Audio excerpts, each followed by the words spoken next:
దేవునికి స్తోత్రము. అనుదిన దేవుని వాక్య ధ్యానమునక ఈరోజు 2026 సంవత్సరము మే నెల 22వ తారీఖు.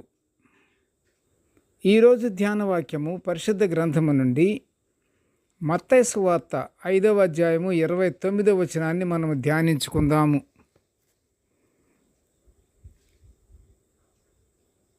వాక్య ధ్యానమునకై సిద్ధపడి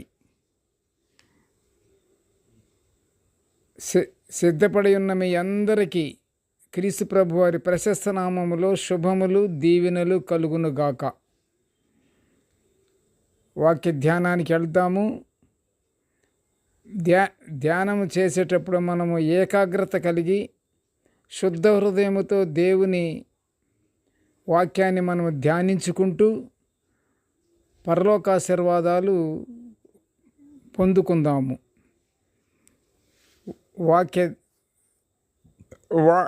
వాక్యాన్ని ఒకసారి మనం చదువుకుందాము. మత్తయి సువార్త 5వ అధ్యాయము 29వ వచనము. నీ కుడికన్ను నిన్ను అభ్యంతరపరచని ఎడల దాని పెరికి నీ యొద్ద నుండి పారవేయము. నీ దేహమంతయు నరకములో పడవేయబడకుండా నీ అవయవములలో ఒకటి నశించుట నీకు ప్రయోజనము గదా.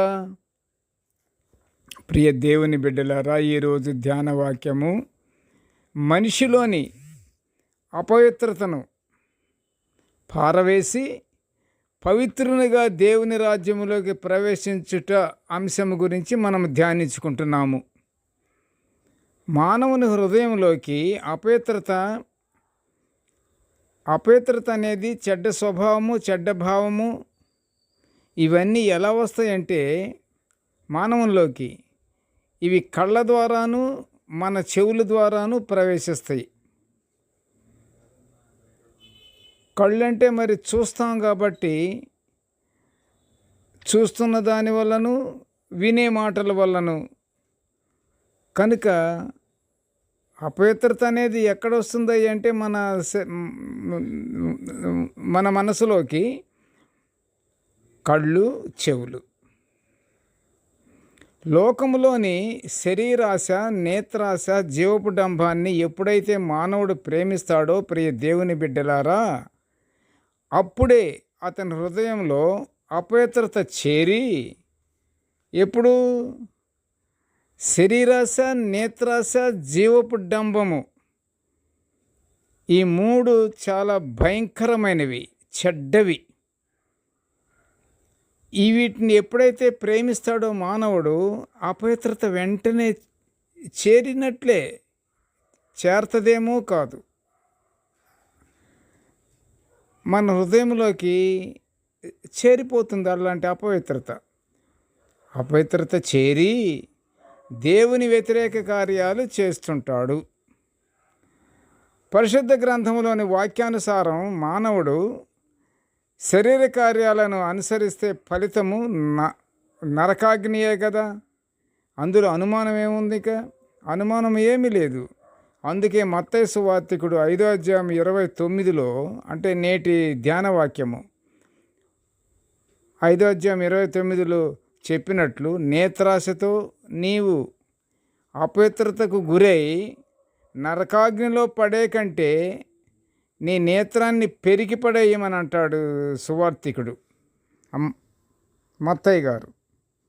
నీ శరీరంలో ఏ భాగం నిన్ను అభ్యంతరపరుస్తుందో, చెడ్డ తలంపుకు దారి తీస్తుందో, అహంకారానికి దారి తీస్తుందో, జీవడంబానికి దారి తీస్తుందో, దానిని పారవేసి దేవునికి దగ్గరవ్వమని ఈరోజు ధ్యానవాక్యం మనకు బోధిస్తుంది. ప్రియ దేవుని బిడ్డలారా, మన విశ్వాసుల్లో అనేక మంది వారు మాట్లాడే విషయాల్లోనూ, చూచే విషయాలలోనూ,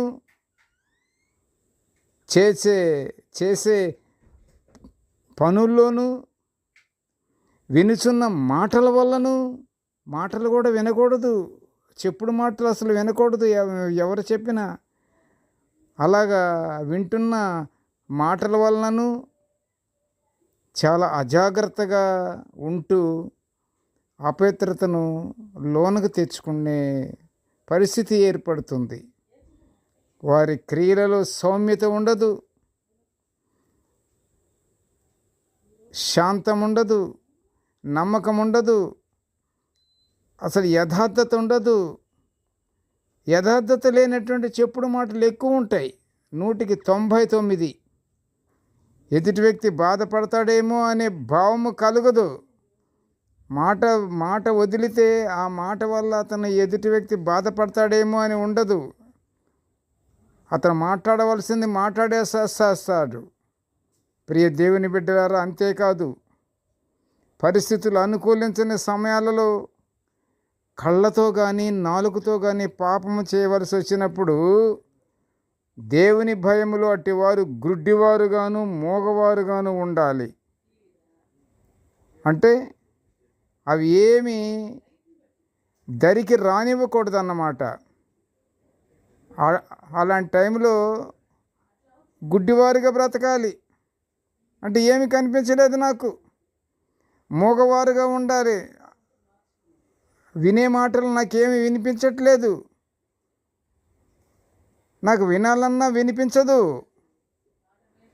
అలాంటి పరిస్థితుల్లో మానవుడు చక్కని దేవునికి దగ్గర అవుతాడు. దీనత్వంతో మన తోటి వారందరితో మనము ప్రవర్తించాలి. ప్రియ దేవుని బిడ్డలారా, చాలా ఇంపార్టెంట్ అయిన మాట ఇది. దీనత్వం కలిగి ఉండాలి. అత్యంత దీనుడైన వాడు పరలోకములో అత్యంత గొప్పవాడు అని ప్రభు అయిన యేసు ప్రభు వారు బోధించిన మాటలు మత్తయి సువార్త 18:4 గమనించగలము. దీనత్వమే పరలోకములో గొప్ప గుణలక్ష్యము. ఈ మాట పరిశుద్ధ గ్రంథములో అనేక చోట్ల సెలవీయబడింది. దీనత్వము అనేది పరలోకములో ఒక గొప్ప గుణలక్షణము. జాగ్రత్తగా అర్థం చేసుకుంటున్నారు కదా. గనుక మనలో ఉన్న అభ్యంతరపరిచే వాటిని పెరికి పారవేసి దీన మనసు కలిగి మనము దేవుని ధ్యానించుకుంటూ దీనమైన మనసు కలిగి, దీనమైన మనసు ఎప్పుడైతే ఉంటుందో ఎదుటి వ్యక్తిని కూడా మనము గౌరవంగా మాట్లాడతాము. అగౌరవపరిచే మాటలు మాట్లాడకూడదు. ఒకవేళ పొరపాటుగా ఎవరైనా మన తోటి స్నేహితుడు ఏదైనా మాట్లాడినా దాన్ని దీనత్వం కలిగిన వాడైతే వాటిని తుంచివేస్తాడు, లేదంటే జ్ఞానబోధ చేస్తాడు. అహంకారులకు అది ఉండదు. అహంకారులకు ఎప్పుడు ఏది చేసినా తనదే గొప్ప అనుకుంటాడు, కానీ మామూలుగా ఎదుటి వ్యక్తిని జ్ఞానహీనుణ్ణి చేస్తాడు. వాడు ఎంత జ్ఞానవంతుడైనా సరే జ్ఞానహీనునిగా మాట్లాడతాడు. అదే అహంకారము మనలో. ప్రియ దేవుని బిడ్డలారా, అందుకని అహంకారాన్ని కూడా మనం తోసేసి దీన మనసు కలిగి ప్రతి ఒక్కరిని గౌరవిస్తూ దేవునికి నిత్య ప్రార్థనలతో మనము పరలోకాశీర్వాదాలు పొందుకుందాము. ప్రార్థన చేసుకుందాము. ప్రేమగల తండ్రి, కృపగల నాయనా, నీకు స్తోత్రములు. తండ్రి, నీ యందు భయభక్తులు కలిగి దేవా, నీ యొక్క వాక్యాన్ని దేవా మేము నిత్యము ఇలాగ ధ్యానించుకునే ఈ గొప్ప భాగ్యాన్ని మాకు అనుగ్రహించినందులకు నీకు మొదటగా నాయన ఘనమైన స్తోత్రములు తండ్రి.